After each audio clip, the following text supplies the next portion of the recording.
ओम नमः शिवाय। आप सभी व्यूअर्स का पुनः स्वागत है। अपने उन सब व्यूअर्स को धन्यवाद देते हुए गुरु के राशि परिवर्तन का जो मैंने एक वीडियो बनाना शुरू किया है, उसकी अगली राशि जो 4 राशियाँ बनती हैं, सिंह से लेके वृश्चिक राशि तक, उनके बारे में बताने के पहले आप लोगों को थोड़ा-सा और बता देती हूँ कि कुंभ राशि और गुरु और नक्षत्र वाला जो वीडियो मैंने बताया, क्योंकि अभी गुरु धनिष्ठा नक्षत्र में प्रवेश कर रहे हैं, मतलब कर चुके हैं। और फिर ये काफ़ी समय तक वहीं रहने वाले हैं। बीच में शतभिषा नक्षत्र में ये प्रवेश करेंगे, उसके लिए मैं आपको अलग से बता दूँगी। धनिष्ठा नक्षत्र मंगल का नक्षत्र है, इसलिए गुरु उसमें सबसे ज़्यादा अच्छे परिणाम देते हैं। और अभी जब ये 6 अप्रैल तक मकर राशि में है, जो कि इनकी नीच राशि है, उसमें भी ये शनि इनके साथ है, इसलिए नीच भंग राजयोग का निर्माण हो रहा है। बहुत ज़्यादा खराब फल नहीं दे रहे होंगे, लेकिन जैसे ही ये मकर राशि से निकल के और कुंभ राशि में 6 अप्रैल से लेके लगभग सितंबर तक रहने वाले हैं। फिर उसके बाद ये थोड़ा-सा वक्री होके मकर राशि में आ जाएँगे। फिर उसके बाद अक्टूबर के बाद से मतलब ये मकर में से फिर प्रवेश करेंगे नवंबर से लेके, और फिर ये अप्रैल तक मतलब 2022 तक ये रहने वाले हैं, कुंभ राशि में हैं। कुछ विद्वानों के अनुसार या पुस्तकों के अनुसार ऐसा कहा जाता है कि कुंभ राशि में ये अच्छे फल देते हैं, और कुछ लोगों का ऐसा मानना है कि ये शनि की राशि है। शनि और बृहस्पति दोनों मतलब ये शत्रु ग्रह नहीं है, इसलिए भी एक कारण ये बनता है। अब इसके अलावा ये धनिष्ठा नक्षत्र का मैंने जो वीडियो बनाया है, उसके लिए आप अगर नहीं देखा है तो आप देख सकते हैं। जब शतभिषा नक्षत्र में प्रवेश करेंगे, जो कि राहु का नक्षत्र है, उसके लिए मैं आपको थोड़ा-सा अलग बताऊँगी, क्योंकि राहु की और गुरु की दोनों की कोई मित्रता नहीं है। गुरु वैसे देखा जाए तो गुरु आकाश तत्व के स्वामी हैं, बृहस्पति जिसको कहते हैं, और ये अभी प्रवेश कर रहे हैं जो है वायु तत्व, कुंभ राशि है। तो और जो कुंभ राशि है, ये ऐसी शनि प्रधान राशि है, मतलब शनि की ये परम प्रिय राशियों में से एक राशि है। अभी इन पे साढ़े साती भी कुछ राशियों पे चल रहा है, जैसे धनु राशि है, मकर राशि है और कुंभ राशि है। इन पे साढ़े साती को भी देखने को मिल रहा है। तो ये सब मिला के देखना चाहिए, और इसके अलावा एक बहुत ही महत्वपूर्ण बात है। एक तो आपको लग्न और उससे राशि मून साइन है, उससे देखना चाहिए। आपके नेटल चार्ट में कौन-सी दशा और अंतर्दशा, विषुवत्तरी दशा चल रही है। नेटल चार्ट में बृहस्पति की स्थिति कैसी है, और इसके साथ-साथ ये भी देखना चाहिए कि जो आपका सर्वाष्टक मतलब जो अष्टक वर्ग है, जो उसका हर एक सॉफ्टवेयर में मिल जाएगा। उसमें जो बृहस्पति की राशि मतलब बृहस्पति के अष्टक वर्ग में कुंभ राशि में कितने पॉइंट मिल रहे हैं। अगर पॉइंट अच्छे मिल रहे हैं, तब भी आपको फ़ायदा मिलेगा। जहाँ तक बृहस्पति हमारे जीवन को 5 क्षेत्रों को प्रभावित करते हैं। हमारी शिक्षा है, संतान है, और हमारा जो मतलब आर्थिक स्थिति है, और वैवाहिक जीवन है, और हेल्थ को भी कहीं न कहीं ये प्रभावित करेंगे, और हमारे जीवन के जो संघर्ष हैं, वो बृहस्पति की दृष्टि से देखें तो अगर बृहस्पति बहुत अच्छा है, तो फिर आपको कम संघर्ष करने पड़ेंगे। अगर बृहस्पति की शुभता आपको नहीं मिल रही है, तो आपको बहुत संघर्ष करने के बाद भी वो मनचाहा मतलब वरदान नहीं मिलेगा, जो जिसको आप डिज़र्व करते हैं। वैवाहिक जीवन तो पूरी तरह से इन्हीं पे निर्भर करता है, विशेष तौर से कन्या मतलब जो लेडी है उनके लिए। पुरुषों के लिए शुक्र की भी उतनी ही भूमिका है, लेकिन महिलाओं के लिए ये इसका बृहस्पति का बहुत योगदान रहा है। तो हमारे जीवन की अगर आपके नेटल चार्ट में अच्छी स्थिति में है, तो ये जो 5 क्षेत्र हैं, जो कि बृहस्पति के लिए जाने जाते हैं, जैसे सेकंड भाव है, पंचम भाव है, उसके बाद सप्तम भाव है, फिर नवम भाव, फिर 11th भाव, इनके कारक भाव हैं ये। और जब गोचर में ये 4, 8, 12 में आते हैं, तो उतने अच्छे फल नहीं देते हैं। लेकिन अगर आपकी स्वामी राशि से इनकी मित्रता है, तो फिर आपको बिल्कुल भी डरने की ज़रूरत नहीं है। इस समय क्या है, एक बात और महत्वपूर्ण मैंने देखी है, इसको मैं आप लोगों को शेयर करना चाहती हूँ आप लोगों से। जैसे अभी ये वायु तत्व की में प्रवेश कर रहे हैं, तो जो हमारी वायु तत्व वाली राशियाँ हैं, उनके लिए आपको मेरा वीडियो देखना पड़ेगा। मैंने जो भी अलग-अलग राशियों का बनाया है, उनको सबसे ज़्यादा फ़ायदा होगा, एक। और दूसरी बात है जो फायर वाली मतलब फायरी जो है मतलब अग्नि तत्व वाली राशि हैं, उनको भी फ़ायदा होगा। जबकि जो अर्थ वाली मतलब अर्थीय जो है पृथ्वी तत्व की राशियाँ हैं, उनको मिक्स रिज़ल्ट मिलना चाहिए और जो वाटरी हैं, जो कि जलीय राशियाँ हैं, उनको थोड़ा-सा ज़्यादा सावधान रखना चाहिए और इसके अलावा कन्या राशि वालों के लिए ये चुनौतीपूर्ण समय रहने वाला है। लेकिन फिर भी बृहस्पति शुभ ग्रह हैं और हमेशा हर एक को ये आशीर्वाद देने के लिए तैयार रहते हैं और ये सात्विक ग्रह हैं। अगर आप अपने कर्म अच्छे रखते हैं, विचार अच्छे रखते हैं और थोड़ी बहुत रुचि अगर अध्यात्म में भी रखते हैं, तो फिर आपके जीवन की बहुत सी समस्याएँ ये स्वतः ही आपको कुछ न कुछ समाधान मिलेगा। और रोगों में जहाँ तक बात है ये हमारे शरीर को किस तरह से मतलब प्रभावित करते हैं रोग की दृष्टि से पेट की समस्याएँ जो होती हैं वो इनके द्वारा दी जाती हैं। पेट अगर आपका डाइजेशन खराब है या कभी-कभी पीलिया जैसे रोग भी इन्हीं की देन होते हो जाती है और ओबेसिटी जैसे वेट बढ़ना जिसको कह सकते हैं, वो खराब बृहस्पति के कारण हो सकता है और जहाँ जहाँ तक कि शास्त्रों का ऐसा मानना है कि अगर कोई मतलब क्रूर ग्रह या पापी ग्रह खराब होता है, तो उससे उसका जो प्रभाव को शुभ ग्रह के प्रभाव को बढ़ा के किया जा सकता है। लेकिन जब शुभ ग्रह ही अगर दूषित हो जाता है, तो उसका उस पे मतलब जो कंट्रोल करना या उसकी प्रभाव में शुभता लाना थोड़ा-सा ज़्यादा कठिन हो जाता है। अष्टक वर्ग में भी देखना लेना चाहिए, उसके आधार पे फिर आपको निरंतर जैसा भी हो आपको रेमेडी मैं बताऊँगी कि आप क्या रेमेडी करना चाहिए। अब आ जाते हैं जो और जो मतलब बची हुई राशियाँ हैं, उनके बारे में बताते हैं, क्योंकि उसमें सबसे ज़्यादा जो प्रमुख मतलब राशियाँ हैं, उनमें ये है एक सिंह राशि है। सिंह राशि ये अग्नि तत्व की राशि है, मैं बताने की समय कोशिश करती हूँ और आपकी स्वामी राशि कौन है? सूर्य है। सूर्य और बृहस्पति दोनों परम मित्र हैं और कुंभ राशि ज़रूर सिंह से मेल नहीं खाती है, इनकी शत्रु राशियों में आ जाती है। लेकिन आपकी एक तो स्वामी राशि से इनकी मित्रता है और दूसरा धनिष्ठा नक्षत्र मंगल का नक्षत्र है, उसका वीडियो मैंने अलग से बना के दिया है। उससे और सूर्य से परम मित्रता है। इस तरह से अगर देखा जाए तो आपको बहुत लाभ होने वाला है और आपके किस भाव में ये प्रवेश करेंगे, आपके ये सप्तम भाव में प्रवेश करेंगे और शेष 2 भाव पंचम और अष्टम भाव के भी मालिक हैं। इस तरह से आपके ये सब भाव एक्टिवेट कर देंगे और मंगल के लिए भी देखना होगा आपको। मंगल के लिए मैंने अलग से बनाया है, वो भाव भी एक्टिवेट हो जाएँगे क्योंकि नक्षत्र का बहुत ही महत्व है इस समय। तो अब अगर इसकी सप्तम हिसाब से देखे जाए तो आपकी क्या-क्या फ़ायदे होंगे? सभी भाव को एक्टिवेट करने से केंद्र भाव में ये प्रवेश करेंगे, ये सबसे अच्छी बात है। बृहस्पति जब केंद्र में आता है तो बहुत सी अशुभता कम कर देता है। जीवन साथी की उन्नति अगर आप जीवन साथी के साथ मिलके कोई नया व्यापार करना चाह रहे थे, तो वो भी कर सकते हैं। अगर आप अविवाहित थे तो विवाह भी इस समय अगर कोशिश करें तो हो सकता है जब शुक्र और बृहस्पति अपनी सामान्य पोज़ीशन में आ जाएँ, जो कि 18 अप्रैल के बाद ही शुरुआत होगा उसका। तो ये बहुत ज़्यादा समय नहीं है। आय के न नए-नए स्रोत बनेंगे, समाज में मान प्रतिष्ठा की वृद्धि और आत्मबल में वृद्धि होगी, सबसे अच्छी बात ये है। जीवन साथी से आपका तालमेल बहुत अच्छा बैठेगा, जो अभी तक नहीं बैठ पा रहा था। आपके जीवन की जो भी आपकी महत्वाकांक्षाएँ हैं, वो इस समय पूरी होंगी क्योंकि इनकी दृष्टियाँ अगर देखें तो बहुत अमृतमयी होती हैं। वो 3 दृष्टियाँ आपके कहाँ-कहाँ पड़ रही हैं?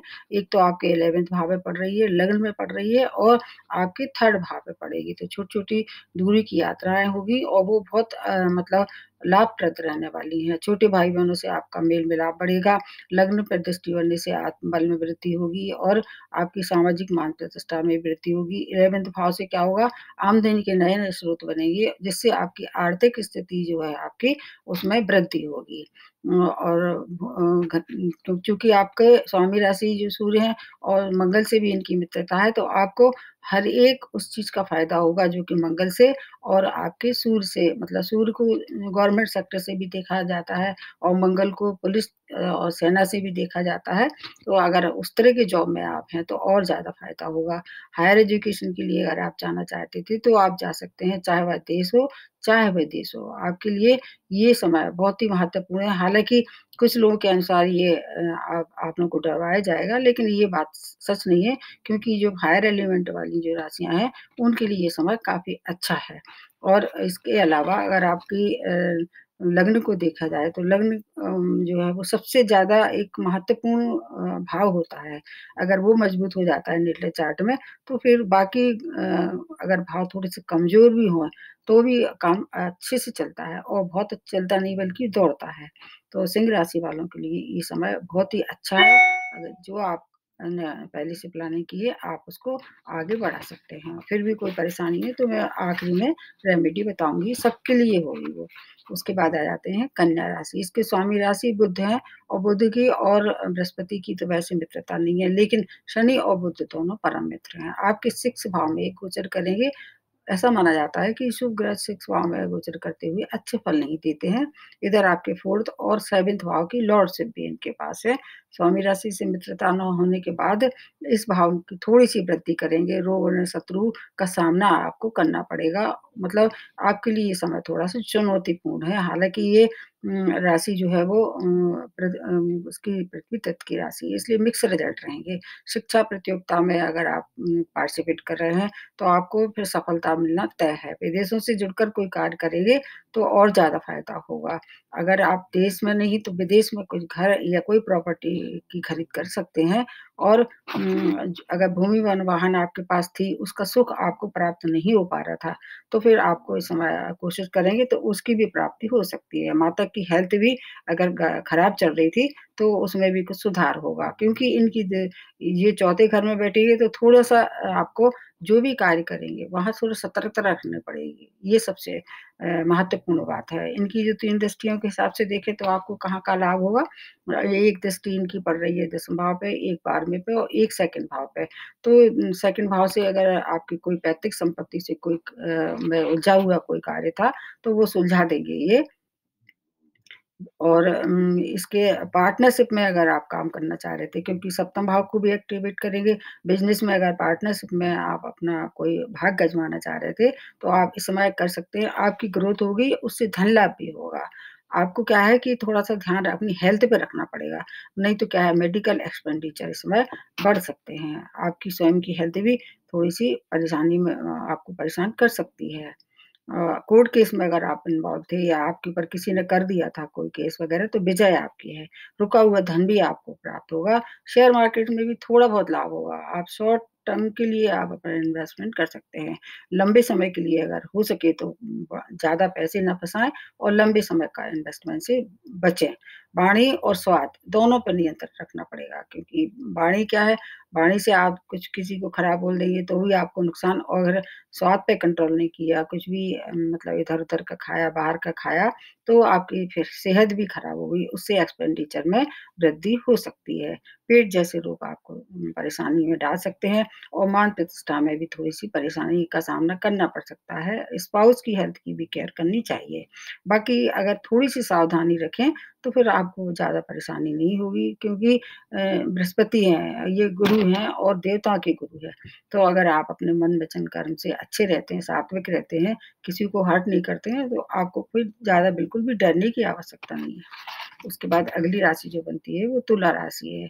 इसके स्वामी राशि शुक्र हैं, आप पे अभी ढैया का भी प्रभाव चल रहा है, तो आपको शुक्र की और बृहस्पति की सब जानते हैं कि ये इनकी मित्रता नहीं है क्योंकि दोनों आचार्य हैं, तो बस सम्मान एक-दूसरे का ज़रूर करते हैं और मतलब ऐसा देखा गया है कि किसी एक-दूसरे की राशि वालों को हानि भी नहीं पहुँचाते हैं। आपके 5th भाव में गोचर करेंगे जो कि मूल त्रिकोण का भाव है। कोई भी शुभ ग्रह मूल त्रिकोण में आके बहुत अच्छा फल देता है, वैसे भी बृहस्पति का ये कारक भाव है। तो आपके पंचम भाव के सब जितने भी आपकी परेशानी थी, सब रिमूव हो जाएँगी और आपकी 3rd भाव और 6th भाव की लॉर्डशिप भी इनके पास है। तो ये सब भाव एक्टिवेट हो जाएँगे। और इसके अलावा पंचम भाव से शिक्षा में अगर आपने कोई आप व्यवधान आ रहा था, वो कंप्लीट हो जाएगा। मतलब वो शिक्षा अगर अधूरी रह गई थी, तो आप आगे बढ़ सकते हैं। हायर एजुकेशन के लिए भी जा सकते हैं क्योंकि बृहस्पति को शिक्षा के लिए भी विशेष ग्रह माना जाता है। संतान से संबंधी कोई भी कार्य अगर अटक रहा था या संतान की प्राप्ति के लिए आप प्रयासरत थे, इस समय कोशिश करेंगे, अच्छी संतान की भी आपको प्राप्ति हो सकती है। आपके जो पूर्व जन्म के कर्म हैं, इस समय वो उदित हो जाएँगे, उसका भी फ़ायदा आपको मिलेगा। अब ये आपकी नेटल चार्ट पे निर्भर करता है कि आपके 5th हाउस में कौन-से ग्रह हैं और पूर्व जन्म में आपने किस तरह के कार्य किए थे, इसका फल आपको मिल सकता है। नवम पंचम का अत्यंत शुभ योग बन रहा है। कॉम्पिटिशन में अगर आप कहीं पार्टिसिपेट कर रहे थे या भाग ले रहे थे, आपकी को सफलता मिलना तय है। मतलब कोई आपको रोक नहीं सकता है, संतान की प्राप्ति तो होगी ही होगी और स्टूडेंट के लिए समय बहुत ही अच्छा है। शिक्षा के लिए अगर आप हायर एजुकेशन के लिए विदेश जाना चाहते हैं, तो विदेश भी आप जा सकते हैं, अप्लाई कर सकते हैं। जब अच्छी परिस्थितियाँ बने तो फिर आप जा सकते हैं। पिता की उन्नति होगी और अगर उनकी हेल्थ खराब चल रही थी, तो हेल्थ में भी कुछ इम्प्रूवमेंट होगा। आय के नए-नए साधन बनेंगे और इसके भाग्य में चारों ओर से वृद्धि ही वृद्धि दिखाई दे रही है। ढैया का प्रभाव है, शनि आप पे विशेष मेहरबान रहते हैं क्योंकि तुला राशि में ये उच्च रहते हैं। और फिर ये वायु तत्व की राशि भी है, तो वायु तत्व की राशियों को जैसे मैंने शुरू में बताया, बहुत फ़ायदा होने वाला है। और अब आपको क्या करना चाहिए, धार्मिक आयोजन करना चाहिए घरों में। अगर धार्मिक आयोजन करेंगे तो कोई भी परेशानी आ रही है अगर फिर भी, तो उसमें भी सरलता से कोई न कोई आपका समाधान मिलेगा। अगर आप किसी के प्रपोज़ करना चाह रहे थे, तो इस समय आप कर सकते हैं, वो विवाह में निश्चित रूप से परिणत होगा आगे भविष्य में। तो तुला राशि वालों पे हालाँकि स्वामी राशि की मित्रता ना होने के बाद भी चारों तरफ से लाभ ही लाभ मिलने वाला है क्योंकि सस नामक जो पंच महापुरुष है, उसकी वजह से आपको बहुत फ़ायदा होने वाला है। अब उसके बाद आ जाते हैं वृश्चिक राशि। वृश्चिक राशि के लिए क्या फ़ायदा होगा? वृश्चिक राशि कौन-सी राशि है? ये है मंगल की राशि और आपकी ही मंगल राशि मंगल की ही मतलब जो धनिष्ठा नक्षत्र मंगल का ही है, उसमें ये रहेंगे लगभग पूरे मतलब साल रहने वाले हैं और जब ये अपना नक्षत्र बदलेंगे तब बहुत शॉर्ट पीरियड होगा, उसका मैं अलग से अगर आप चाहेंगे तो मैं बना दूँगी वीडियो। और उसके ये हाल वृश्चिक राशि की स्वामी राशि मंगल है जो कि इनके कुंभ राशि के मित्र नहीं है क्योंकि कुंभ राशि शनि की राशि है। इसलिए आपको कौन से भाव में प्रवेश करेंगे ये देखना चाहिए। चौथे भाव में प्रवेश करेंगे ये भी इनका कारक भाव तो नहीं है, लेकिन फिर भी चूँकि ये केंद्र भाव है और नक्षत्र स्वामी जो हैं इनके उसमें प्रवेश कर रहे हैं, इसलिए आपको बहुत फ़ायदा होने वाला है। यह मिक्स रिज़ल्ट देते हुए आपको न क्या-क्या फ़ायदे हैं, घर में कोई न कोई मांगलिक कार्य होगा और आपको ये और जो बचे हुए भाव उसको एक्टिवेट कर देंगे, जैसे सेकंड भाव और फिफ्थ भाव, ये भाव को भी एक्टिवेट कर देंगे। सेकंड भाव से क्या होगा, आपके घर में कोई नए मेहमान की दस्तक दिखाई दे रही है। फिफ्थ भाव से संतान हो सकती है या संतान से संबंधित जो भी कार्य कर रहे थे, शिक्षा में अगर व्यवधान आ रहा था, तो वो दूर हो जाएगी। अगर आप हायर एजुकेशन के लिए जाना चाहते थे, तो आप जा सकते हैं। धन की प्राप्ति होगी, पैतृक संपत्ति का कोई मामला अगर अटक रहा था, तो उसमें आपका मतलब आपकी ही तरफ फैसला आएगा। कार्य क्षेत्र में प्रमोशन की वजह से आपको क्या हो मन प्रफुल्लित होगा और इनकी जो 3 दृष्टियाँ हैं वो आपके कहाँ-कहाँ पड़ेंगी तो ये आपके अष्टम भाव पे और आपके दसम भाव पे और 12th भाव पे पड़ेगी। तो विदेश से जुड़े हुए लोगों को ज़्यादा फ़ायदा होगा। यदि आप विदेश जाना चाहते हैं, तो इसमें अप्लाई करेंगे तो आपके मतलब कार्य में प्रगति दिखाई दे रही है। और आपके स्वभाव में आप थोड़ा-सा बस इतना ध्यान है कि थोड़ा क्रोध की मात्रा बढ़ जाएगी, वो भी किस लिए?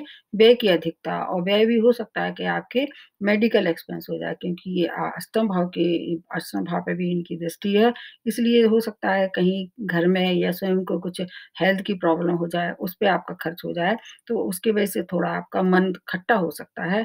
बाकी आपके कार्य क्षेत्र में अगर प्रमोशन ड्यू था, तो प्रमोशन भी हो सकता है। नए जॉब के लिए अगर आप प्रयासरत थे, तो इस दौरान आप कोशिश करेंगे तो सफलता मिलना तय है। फिर भी आपको अपने नेटल चार्ट में जो आपकी स्वयं की दशा महादशा चल रही हो और उसके पॉइंट देखना चाहिए अष्टक वर्ग में कि कितने हैं। उनका राशि इसमें बृहस्पति की जो है अष्टक वर्ग है, उसमें कुंभ राशि में कितने पॉइंट है, सभी राशि वालों के लिए ये बात मैं कह रही हूँ। तो ये जो वृश्चिक राशि है, वो बहुत ही भाग्यवान राशि में है क्योंकि इसको 2 चीज़ों का फ़ायदा मिलेगा। एक तो मंगल इनके स्वयं के नक्षत्र जो स्वामी हैं, उसका फ़ायदा मिलेगा धनिष्ठा नक्षत्र का। दूसरा बृहस्पति और मंगल मतलब इनके जो स्वामी राशि हैं, परम मित्र हैं, ये एक-दूसरे का हमेशा अच्छा चाहते हैं। कोई नेट चार्ट में कितनी भी खराब पोज़ीशन ना हो, फिर भी आपको फ़ायदा ही फ़ायदा देने के लिए आ रहे हैं। अगर फिर भी कोई परेशानी है, तो मैं आप सब लोगों के लिए एक साथ बताती हूँ। सबसे पहले तो अष्टक वर्ग देखना चाहिए, उसके बाद फिर आपका डिसाइड करना चाहिए। स्वयं की नेटल चार्ट भी काफ़ी निर्भर करती है, कैसी स्थिति उच्च के हैं अगर गुरु तो फिर ज़्यादा नुकसान नहीं करेंगे। अपने कारक भाव में हैं, तब भी आपको फ़ायदा देने वाले हैं और फिर भी अगर नुकसान हो रहा है, तो आपको बृहस्पति का व्रत करना चाहिए। बृहस्पति का व्रत करने से क्या होगा, आपके अगर कोई दुष्प्रभाव हो रहे हैं, तो वो शांत हो जाएँगे और हो सके तो उस दिन नमक का सेवन ना करें। पीली चीज़ें मतलब खाने में पीली चीज़ों का यूज़ करें और पीली चीज़ों का दान कर सकते हैं। कोई ऐसे प्रतिभाशाली स्टूडेंट हैं, जो कि मतलब उनके पास प्रतिभा है, लेकिन उनके पास आर्थिक अ, इस उनकी स्थिति अच्छी नहीं है, पढ़ने के लिए इच्छुक हैं वो। ऐसे प्रतिभाशाली स्टूडेंट को आप या तो उनकी फाइनेंशियली सपोर्ट कर सकते हैं या उनको पढ़ने-लिखने का सामान दे सकते हैं। इससे अच्छा पुण्य कोई भी नहीं होगा। इससे तो बृहस्पति बहुत ज़्यादा प्रसन्न हो जाएँगे और इसके अलावा केले के पेड़ की आप पूजा कर सकते हैं हर बृहस्पतिवार को और बृहस्पति के मंत्र भी कर सकते हैं और मंदिर में जाके आपको ये काम करना चाहिए। अगर बहुत ज़्यादा परेशानी हो रही है तो एक तो वहाँ जाके साफ-सफाई करें मंदिर की और अगर वहाँ आपके आस-पास कोई मतलब गाय दिख रही है या कोई भी पशु दिख रहा है, तो आपको चने की दाल और गुड़ उसको खिलाना चाहिए हर बृहस्पतिवार को। तो बृहस्पतिवार का ऐसा कहा जाता है कि बृहस्पति अगर प्रसन्न हो जाएँ, तो जीवन की बहुत सी समस्याएँ हैं, स्वतः ही आपको कुछ न कुछ मार्गदर्शन करेंगी क्योंकि गुरु हमेशा अच्छा मार्गदर्शन करते हैं। आपको उनका आदर करना चाहिए, आपसे जो बड़े लोग हैं, आपके घर में बुजुर्ग लोग हैं, एक तरह से देखा जाए तो अपने घर के जो बड़े लोग हैं, वही एक भगवान का ही एक स्वरूप मान के चलते हैं क्योंकि भगवान तो अपन को सामने अपनी इतनी क्षमता नहीं है, अपनी इतनी योग्यता नहीं है, इतनी अपने अंदर भक्ति नहीं है कि वो आपको प्रत्यक्ष रूप से देख पाएँ। अगर आपके घर में कोई बुजुर्ग रह रहे हैं या आपके आस-पास कोई ऐसे लोग रह रहे हैं, जिन्हें सहायता की आवश्यकता है, आप उनकी मदद कीजिए। मैं गारंटी से कहती हूँ कि अगर आप ऐसा काम करेंगे, तो कोई भी ग्रह हो, कोई भी दुष्प्रभाव क्यों ना हो उसका, स्वतः ही आपको मतलब उससे आपको छुटकारा दिलाने वाले हैं। तो देख लीजिए, ये दोनों से ही देखना होगा, आपकी लग्न से भी और राशि से भी। तो आज के लिए इतना ही, नमस्ते और धन्यवाद।